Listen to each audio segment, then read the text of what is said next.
Mitandro ny filaminana dia hanome tanana matanjaka ny fiangonana katolika amin'izany fandraisana anjara amin'izany fandaminana isan-karazany zany amin'izany fahatomombanany fisidian'ny Papa Ray Masina izany.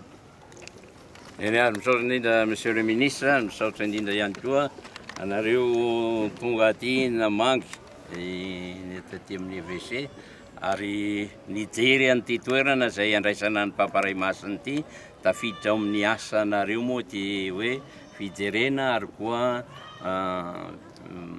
mba hahatomombana izay dian'ny Papa Ray Masina eto Madagasikara izay.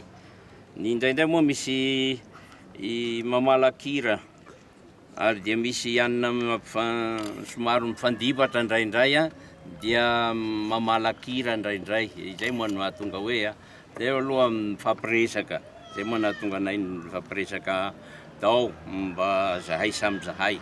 Tsy nisy hoe zavatra grave moa izy io fa zay fotsiny hoe ny fahavononana amin'ny filaminana ary koa ny fahafahan'ny kristianina mandray ny Papa Ray Masina mitsena azy ary koa amin'iny lalana izay hizoran'ny Papa iny efa naintanina ny isaky paroasy hoe mba mitsena ny Papa izay eo akaiky eny dia tonga amin'iny lalana izay hizoran'ny Papa Ray Masina iny.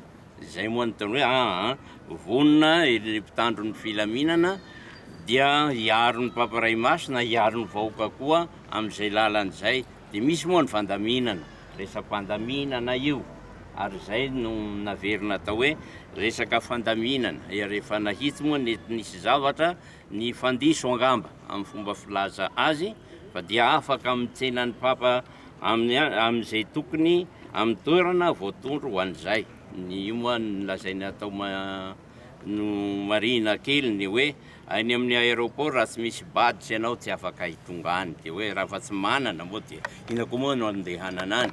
Dia reo mba mamonjy amin'ny toerana zay ahafahanao mitsena ny Papa ary mahita azy amin'iny lalana izay izorany iny.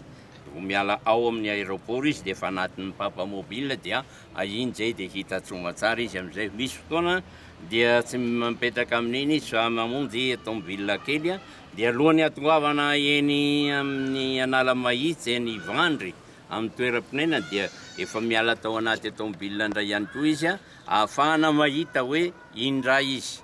Ka amin'izay fotoana izay izy amin'iny lalana izorany iny efa nataontsika moa izay. Tsy nisy zavatra nanahirana tamin'ny fitsenana ny kardinaly teto amintsika tamin'izay fotoana izay.